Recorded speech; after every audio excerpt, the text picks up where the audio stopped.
Olá, queridos. Nós estamos começando um novo projeto de vídeos nos quais nós estaremos abordando a filosofia na história. Seguiremos aquela divisão tradicional que temos na historiografia, que é história antiga, história medieval, história moderna, história contemporânea. Estaremos falando dos principais pensadores que construíram o pensamento ocidental e como isso repercutiu na nossa sociedade na qual vivemos, mas com a preocupação de situá-los historicamente, analisar o contexto histórico e por que, esses pensamentos não só influenciaram a cultura, mas a própria cultura na qual eles estavam inseridos, de certa forma, moldou também o seu pensamento. Então é uma via de mão dupla. O pensamento, as ideias muda a sociedade, mas a sociedade, devido à sua cultura, também, de certa forma, influencia o pensador. E nós começamos hoje falando da história antiga sobre os mitos. Nós vamos começar sobre isso. Depois estaremos falando também dos pré-socráticos e a filosofia clássica, a filosofia helênica, entraremos na Idade Média e moderna e contemporânea.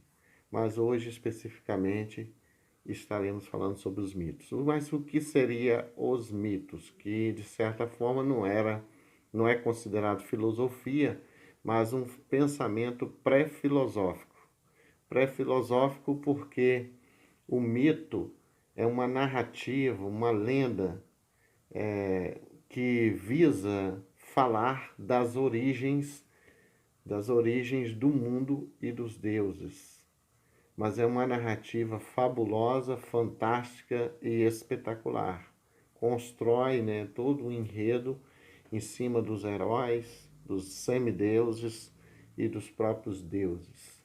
Muitas vezes, esses deuses são deuses cujas rivalidades acaba construindo rivalidades, ciúmes, invejas e até vícios, como o adultério, acaba criando novas realidades ou até novos deuses, Então nós estamos aí diante de o início, da origem, ou melhor, de como eles entendiam que era a origem. É claro que os mitos não recorrem ao conhecimento ou ao saber sistemático, racional e crítico que nós vamos ter propriamente na filosofia. O pensamento mítico é um pensamento baseado na fantasia, baseado na imaginação, na intuição e não propriamente nos fatos ou na realidade objetiva. Sendo assim, tão importante quanto conceituar o mito é definir também as suas funções. Muitos estudiosos acreditam que os mitos, conquanto seja produto da fantasia, eles servem para exercer algumas funções, na psique humana, na sociedade humana. E quais são essas funções? Foi se descobrindo a importância do mito nesse sentido. A primeira função é a função educadora, O mito serviu muito para criar uma unidade das cidades gregas, uma unidade no que diz respeito às suas origens, aos seus primórdios, ainda que não fosse um pensamento racional, mas criou esta unidade entre eles. E se transmitia isso de pais para filhos, se transmitia isso de geração em geração. Outra função foi também analisada na época do surgimento da psicologia como ciência e como disciplina científica. Nós temos ali no século XIX, principalmente os trabalhos de Freud e também dos seus seguidores.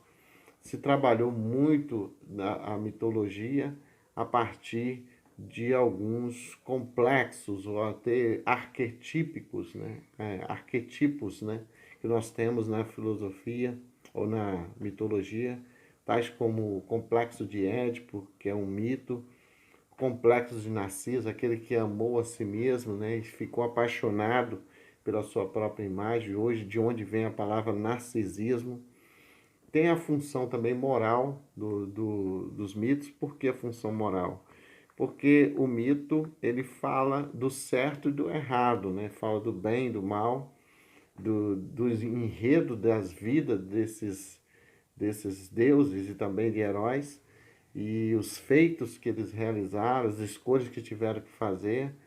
Como, por exemplo, né, nós temos a análise, os deuses estão muito longe de ser perfeitos, então se registra os poetas gregos, né, Hesíodo e também Homero, vão registrar tantos defeitos, tantos vícios quanto as virtudes desses deuses. Por exemplo, Hera é considerada a divindade e padroeira do matrimônio e da fidelidade, a esposa de Zeus. Dionísio é considerado a divindade da festa, da orgia, do vinho. Afrodite, por sua vez, é considerada a deusa da paixão, do amor e da luxúria. Outra função que tem esses mitos também como ainda havia pouca ciência ou até um conhecimento mais elaborado, acreditava-se que todos os fenômenos da natureza tinham como causa o próprio Deus, ou era o próprio Deus, o fenômeno era o próprio Deus, né? Por exemplo, relâmpagos eram atribuídos a Zeus, né? Os vulcões a Vulcano, né? E Ares era o deus da guerra, e os fenômenos eram explicados. Netuno, por exemplo, tomava conta dos mares, e se houvesse um maremoto, a causa era ele. Então, todas essas era a maneira de ver como que era o fenômeno. Não era explicado cientificamente, nem de forma naturalística, né? Mas sim de forma sobrenatural. Até hoje nós temos como herança isso, uma vez que os planetas continuaram com os nomes dos deuses gregos, que depois foram rebatizados pelos romanos, como por exemplo nós temos aí o planeta Júpiter, Netuno, Urano, Plutão, são planetas que foram batizados com esses nomes de deuses, porque se acreditava que eles estavam no céu e que eles tinham uma influência, os astros tinham influência sobre a vida e o destino das pessoas. Então, tem essas funções, como acabei de dizer, o mito.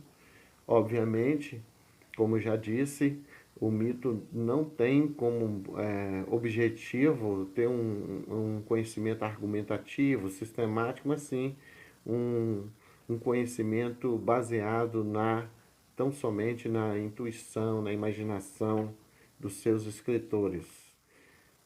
Sendo assim, eu só queria, claro que não dá para falar de todos os mitos, mas de certa forma o mito ele quer passar também um ensinamento. Sabemos que é uma ficção, mas se você estudar os mitos, são vários mitos, né? Mitologia egípcia, mitologia grega, mitologia nórdica, mas eu vou me prender aqui à mitologia grega e dar alguns possíveis ensinamentos que eles queriam passar com cada um dos seus mitos, né? O mito grego, a mitologia grega, ela crê em quatro deuses primordiais, que no caso seria o deus Caos, né? Que seria o caos original. Depois dele vai surgindo Gaia, que seria a deusa terra, terra firme. Nós temos também surgindo de tudo isso Urano e Tártaro.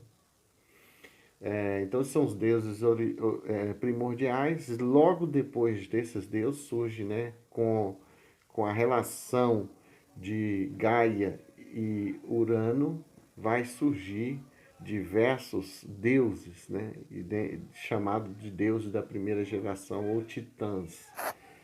Então, desses deuses, surge um que é chamado Cronos. Cronos, ele se rebela contra o seu pai e, ele tira os órgãos genitais de Urano, em uma revolta contra ele. Desse episódio surge a deusa Afrodite, né? Porque quando os órgãos genitais deles são jogados no mar, daí surge Afrodite, a deusa do amor. E depois, né, com essa rebelião toda, nós temos uma maldição jogada por Gaia, a deusa Terra, no Urano, ou melhor, em Cronos, que os seus filhos também rebelariam contra ele, assim como ele fez com seu pai. Aqui a gente tira uma lição, né, de cunho familiar. Sabemos que a tendência dos filhos, se não mudarem, é repetir os mesmos erros dos pais, né? Acaba se reproduzindo na própria vida. Então aí nós entramos na situação de Cronos. Cronos, ele teve vários filhos com Reia, só que ele, por incrível que pareça, ele teve a rebelião do... O que aconteceu, né? Ele engolia os próprios filhos. Aqui está um ensinamento de que Cronos, que significa tempo, também nós sabemos que o tempo devora tudo, né? O tempo destrói tudo.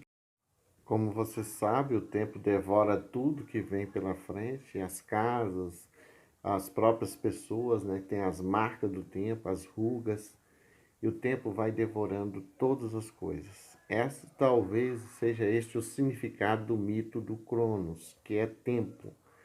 Também é claro que na continuidade do mito, o próprio Zeus, o seu filho, se rebela contra ele, se cumprindo a maldição ali deixada por Gaia para a sua vida. E o filho que se rebelou contra ele, numa tramóia ali com a própria mãe, né? Porque a mãe, enquanto Cronos ia devorando seus filhos, a mãe escondeu, colocou uma pedra enrolada num pano para enganar o Cronos e deu para que ele pudesse comer. Ele comeu, mas ele não sabia que aquilo era apenas uma pedra e não o seu próprio filho. O filho escapou e se tornou depois Zeus. O próprio Zeus, então, liderou uma rebelião contra o próprio pai, daí tendo aquilo que foi chamada a Guerra dos Titãs. E Zeus venceu esta guerra e Zeus, então, ele passa a organizar o mundo, da onde vem a palavra cosmos, né? Cosmos significa um mundo organizado, ordenado. Essa era a ideia grega de cosmos. Então, a partir desse momento, o mundo inteiro foi distribuído pelos seus irmãos que venceram a guerra. Ele deu a Hades o submundo, ele entregou a Netuno o governo dos mares, e assim sucessivamente ele foi dividindo o mundo inteiro. Então nós temos aí o que se foi os deuses do Olimpo, que passou a dominar o mundo. Segundo esse relato fantasioso, nós sabemos, mas segundo ele, foi assim que foi dividido o mundo. Então, é assim que a mitologia grega vê o mundo. É claro que depois, posteriormente, nós temos, substituindo o logos, nós temos substituindo os mitos, nós temos o logos, que é o discurso articulado, o discurso sistematizado, crítico. Então, esse é a próxima aula da gente. Vamos estar falando dos filósofos pré-socráticos. Por enquanto, nós falamos rapidamente sobre os mitos gregos e como eles concebiam e entendiam o mundo. E agora, posteriormente, nós estaremos falando sobre os filósofos pré-socráticos. Até a próxima aula.